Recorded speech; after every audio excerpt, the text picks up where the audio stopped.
seperti ini, ada ovarium, ada tuba, ada salurannya itu adalah tuba, uterus, serviks, vagina, dan alat kelamin luarnya ada vulva dan klitoris. Nah, kalau kita belajar reproduksi, organ reproduksi betina ini harus kalian lebih paham materi ini, karena nanti di kuliah kebidanan itu akan lebih banyak kita membahas tentang betina, bagaimana mulai dari dia kebuntingan, kelahiran, sampai ada gangguan reproduksi, salah satunya adalah distokia. Dan semoga nanti kalian bisa praktikum di semester berikutnya, karena nanti kalian akan belajar merogoh sapi, melakukan palpasi rektal, yaitu untuk melihat yang mana sih yang termasuk dalam organ reproduksi yang Ibu sampaikan hari ini, yang mana ovarium, mana salurannya, gitu. Itu penting karena pada saat nanti kalian koas, kebetulan juga Ibu koordinator koasnya, karena nanti kalian koas akan di luar Bali seperti kakak kelas kalian, jadi Ibu akan lempar semuanya ke Banyuwangi atau Pasuruan atau di Lombok. Jadi kalian akan Ibu lepas di lapangan bagaimana bisa melakukan palpasi rektal untuk mengetahui posisi-posisi dari organ reproduksi betina ini. Makanya kuliah di S1 ini penting sekali ya, agar kalian paham yang mana-mana yang namanya organ-organ reproduksi betina ini. Jangan sampai begitu kalian masuk koas, itu pertanyaan ini ditanyakan kembali tapi kalian tidak bisa menjawab. Itu nanti, itu baru di koas, apalagi kalau Ibu lempar di lapangan, jangan sampai memalukan nama FKH Udayana gitu. Jadi kalian begitu disuruh ngerektal aja nggak tahu ini apa yang dicari gitu. Itu jangan sampai ada kata-kata seperti itu nanti di lapangan. Ya, kemudian ini adalah gambaran reproduksi betina. Nanti kan ada praktikumnya untuk membawa organ reproduksi ini yang basah, yang segar. Jadi kalian harus beli di rumah potong hewan. Jadi kalian harus membawa itu, dan itu nanti disimulasikan gitulah di apa namanya pada saat praktikum.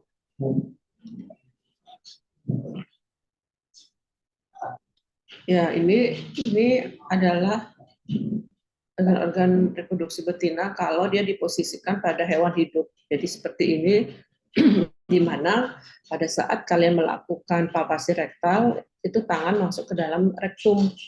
Jadi jangan sampai ada dokter hewan itu merasa jijik tangannya nggak boleh masuk.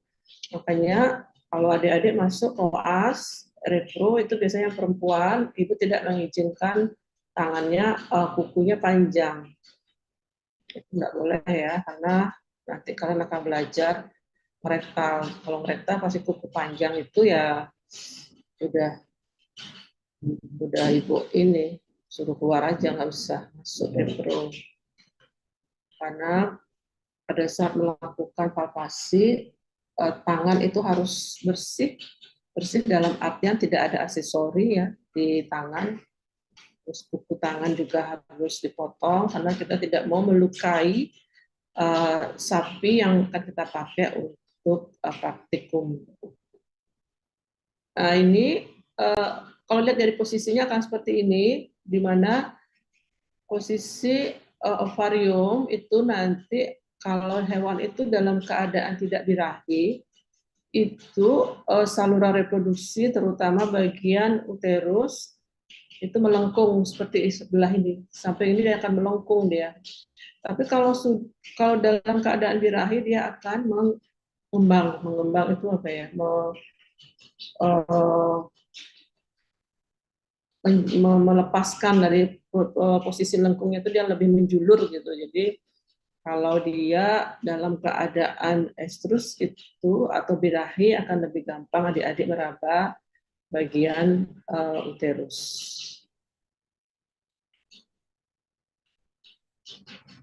Nah, ini adalah organ reproduksi yang segar. Ini yang kalian beli nanti pada saat praktikum ya.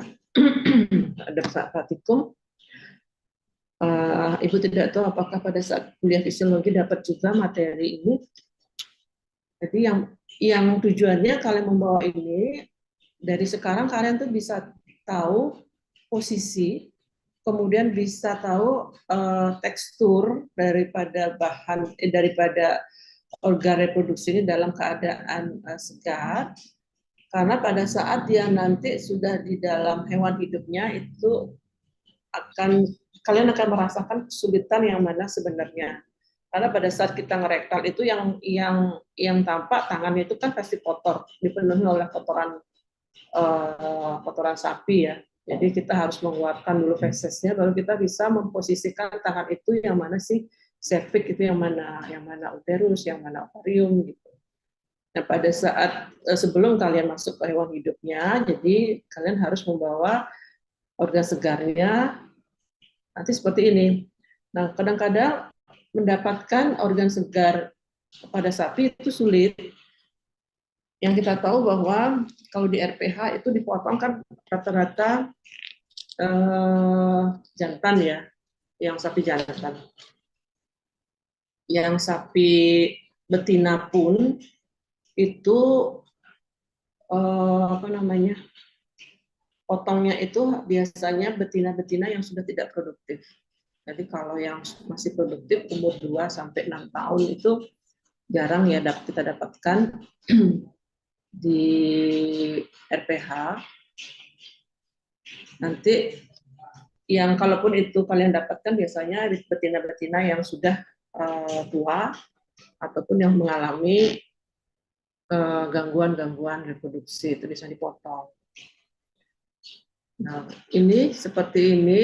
Kalau kalian bisa melihat teks atau bisa meraba nanti teksturnya pada saat praktikum, di situ kalian akan bisa pada saat kalian melakukan rektal pun akan paham yang mana, karena perbedaannya sangat jelas sekali.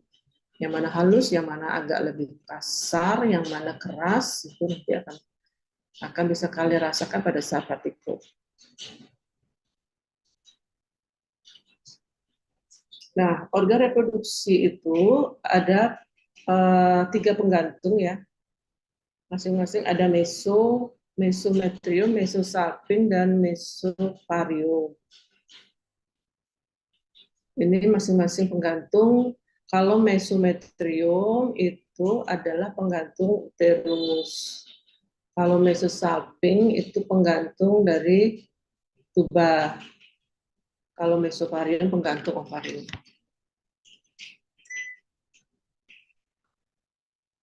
Kita lihat hidup asin.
Ya, kemudian lanjut ke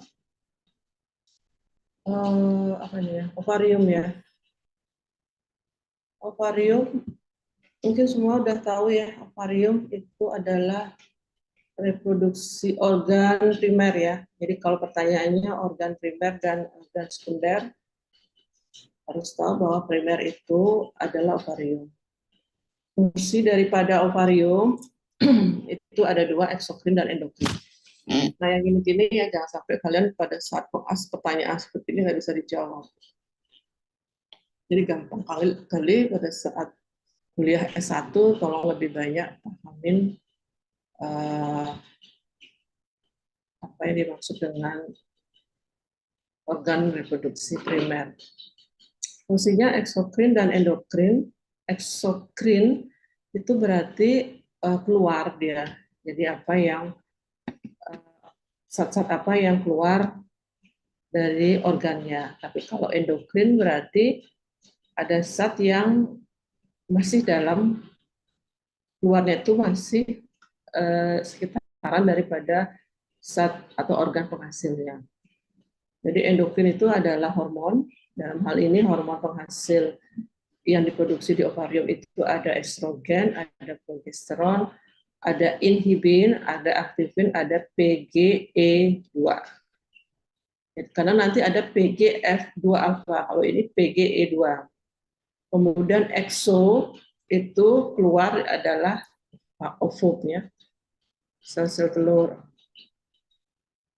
Kemudian alat penggantung itu mesovarium tadi sudah disampaikan. Nah ini dia ovarium. Ovarium itu kalau diperhatikan ya,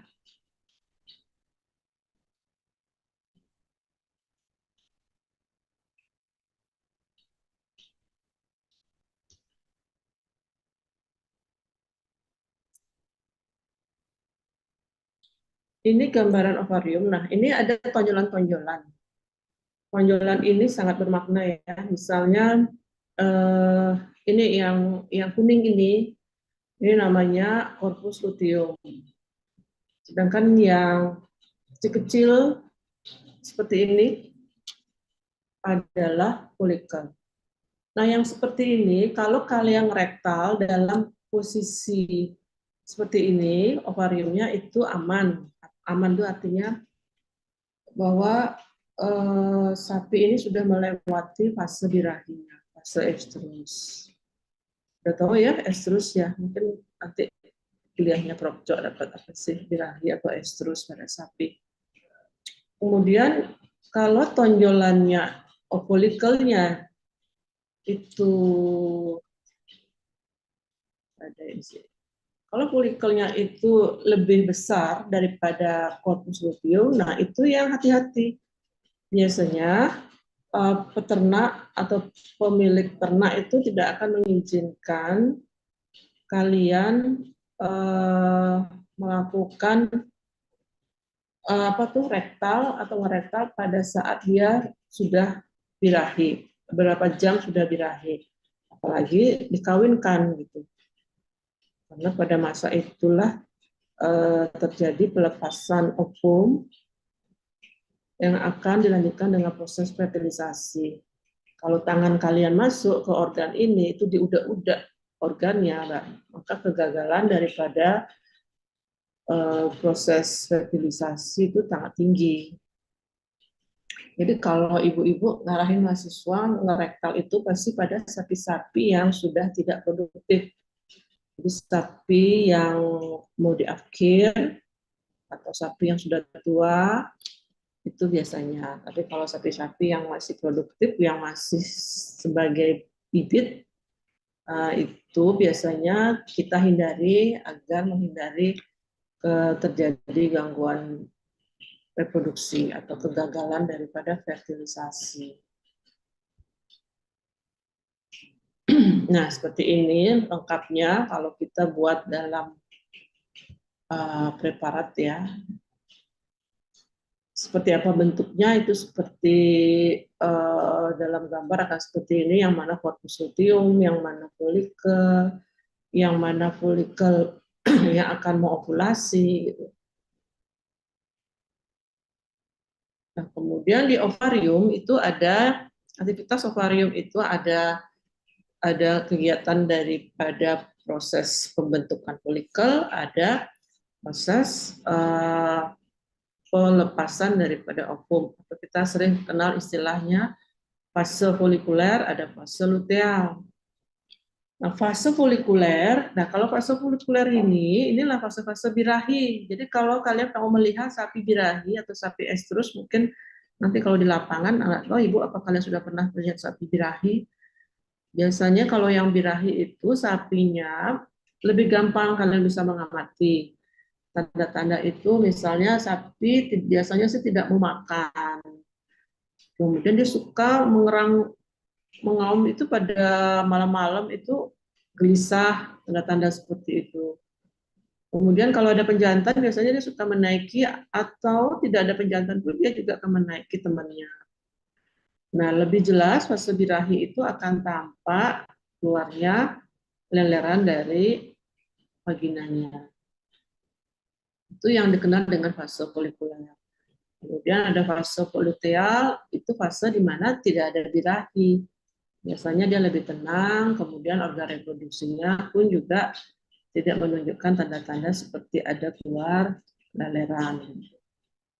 Nanti lebih jelasnya itu dengan Cok untuk menjelaskan yang mana sapi birahi dan yang tidak. Nah, semua aktivitas itu dipegang oleh ovarium karena ovarium itu ada hormon yang tadi sudah Ibu sampaikan, ada hormon estrogen maupun hormon progesteron. Nah, ini adalah aktivitas ovarium. Jadi di sana ada fase folikuler, ada fase luteal. Apa yang kita kenal dengan istilahnya siklus estrus gitu ya. Siklus estrus nanti ada fase-fase lagi, ada yang namanya proestrus, ada estrus ya. Itu nanti dengan Pokco ya tentang siklus estrus. Nah, kemudian organ berikutnya adalah tuba falopi. Tuba falopi itu dibagi lagi, ada bagiannya infundibulum, ada ampula dan ada ismus. Nah, ketiga organ ini nanti pembagiannya itu kalau sudah praktikum akan lebih jelas, akan terlihat yang mana aja.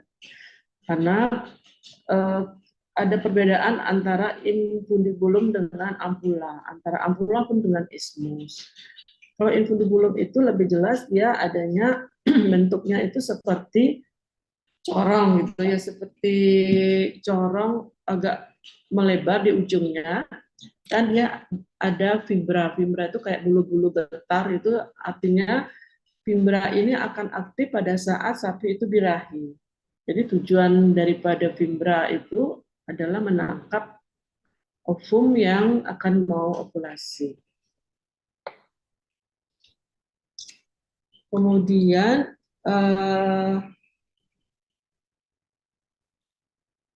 ampula. Ampula itu bagian yang paling lebar. Di ampula inilah terjadi proses fertilisasi. Fertilisasi, kalian sudah ada mungkin materinya di embrio ya, embriologi mungkin apa itu fertilisasi. Proses ini membutuhkan waktu antara pertemuan antara sel telur dan sel spermatozoa.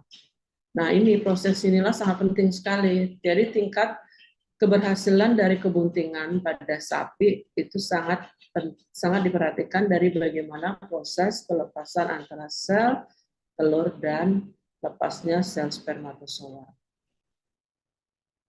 Kemudian ismus itu bagian yang sempit, bagian tuba falopi yang sempit dan berkelok-kelok dia. Berkelok-kelok itu bagian ismus itu sangat penting karena di sana terjadi seleksi dari spermatozoa. Kalau kapasitasi spermatozoa itu berada di bagian ampula. Jadi kapasitasi itu artinya spermatozoa yang dikawinkan, atau biasanya kalau teknik perkawinan pada sapi itu kan inseminasi buatan, kawin suntik. Pada saat terjadinya pelepasan sel spermatozoa di saluran reproduksi, biasanya spermatozoa itu belumlah aktif, artinya belum matur ya. Dia memerlukan proses maturasi di ampula melalui proses yang tersebut dengan kapasitasi spermatozoa.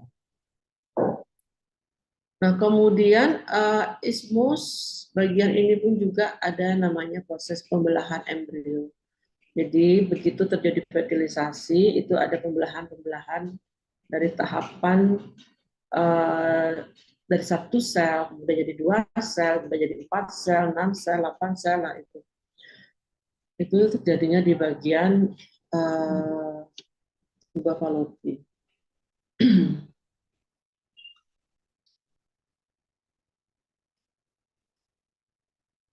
Nah, ini lebih jelasnya seperti ini ya. Ini ovarium, tadi ovarium itu bisa lihat ya ada bintik-bintik-bintik, ini adalah folikel. Folikel-folikel ini perbedaannya kalau kita ngomong pada manusia dan pada hewan, pada sapi itu pertama. Kalau pada anjing juga beda lagi. Jadi kalau pada sapi ataupun sama sapi khususnya ya, itu hanya satu folikel yang mengalami maturasi yang tersebut dengan folikel de Graaff. Folikel de Graaff itu adalah folikel yang akan siap untuk ovulasi. Tapi kalau pada anjing itu jumlah folikelnya banyak yang akan ovulasi karena dia termasuk hewan yang politokus. Politokus itu artinya pada saat ovulasi lebih daripada satu ovum. Kalau pada sapi sama satu yang diovulasikan. Nah, kalau pada sapi kita tidak menghendaki sapi itu kembar ya. Karena kalau dia kembar biasanya akan terjadi salah satu akan terjadi kematian pada fetusnya. Ini adalah ovarium, kemudian dari ovarium itu ada tuba Fallopi yang kita tadi sudah disampaikan, ada bagian ampula. Ampula itu bagian yang paling lebar, itu bentuknya kayak corong. Nah, kemudian infundibulum itu bukan ampula, kemudian ampula, dan yang kecil sempit ini adalah ismus. Nah, pertemuan antara ismus dengan bagian uterus itu kita sebut dengan uteru tuba junction. Artinya pertemuan antara ismus dan uterus. Biasanya proses seleksi itu terjadi di bagian ini. Kemudian ini yang Ibu sebut tadi namanya fimbra ya. Fimbra itu kayak bulu-bulu getar di mana pada saat dia estrus ini akan lebih aktif. Kenapa dia bisa aktif? Karena adanya hormon estrogen yang menyebabkan terjadi aktivasi daripada bulu-bulu atau fimbra ini. Jadi kalau videonya itu ya kalau tadi pernah melihat bagaimana proses fertilisasi terjadi, ini fimbranya itu menangkap dia pada saat oosit itu lepas dari folikelnya itu ditangkap oleh bagian fimbra. Nah seperti ini ya, dia itu punya sifat yang apa namanya fungsinya untuk menangkap daripada sel telur yang akan diovulasi. Kemudian uterus itu bagiannya ada corpus uteri, ada cornu uteri. Uterus pada sapi berbeda, uterus pada golongan apa namanya babi gitu misalnya. Kalau babi itu uterusnya itu bagian daripada kornunya itu lebih panjang daripada korpusnya karena babi itu sama juga sifatnya adalah politokus yang artinya ovarium itu mengovulasi lebih daripada satu sel ovum. Kalau kornu itu kita sering sebut dengan tanduknya ya. Kemudian kalau korpus itu korpus ya bodinya, badannya.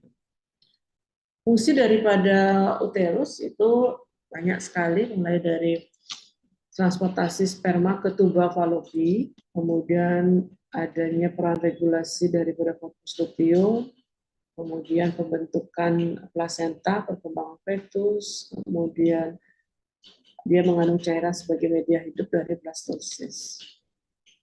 Nah, uterus ada gambarnya.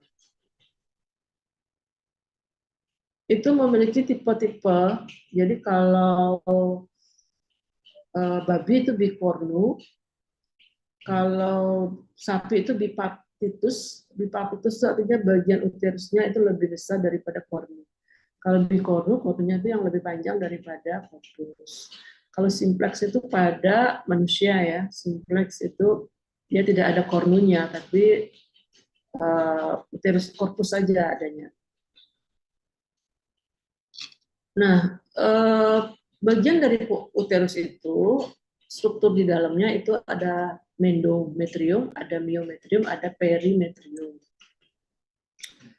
Endo itu bagian lapis yang paling dalam. Nah, ini yang penting ya, karena endometrium itu ada satu hormon yang diproduksi yang kita sebut dengan hormon PGF2 alpha. Hormon PG ini sangat berperan penting dalam melisiskan daripada corpus luteum. Jadi kalau sapi itu menjelang kelahiran, biasanya hormon ini akan tinggi. Kalau hormon ini tinggi, berarti sapi ini akan memasuki fase tahapan terakhir dari proses kebuntingan pada sapi, proses kelahiran pada sapi. Kemudian myometrium itu lapisan yang di mana banyak teradanya sel-sel otot polos yang fungsinya untuk melakukan kontraksi pada saat proses kelahiran. Kemudian perimetrium itu bagian yang paling atas ya, bagian paling atas. Nah, seperti ini bentuknya. Itu endometrium, myometrium itu. Nah, mungkin nanti kalau apa namanya praktikum kita coba membuka daripada uterus. Ini ada namanya bentuk uterus itu berbeda ya, ada karunkula ini atau kita sering sebut dengan plasenta induknya. Nanti ini karunkula inilah nanti akan menempel dengan plasenta daripada fetus. Jadi bentuk uterus pada sapi berbeda dengan bentuk uterus pada anjing gitu misalnya, atau babi itu berbeda bentuknya. Nah ini semua ya, sudah ada pembagiannya. Kalau pada sapi ini bipartitus, kemudian pada kuda modified bipartitus, kalau manusia itu simplex ya. Jadi dia tidak memiliki kornu.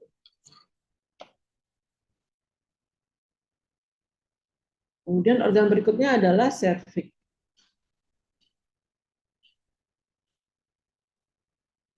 Sebentar dulu.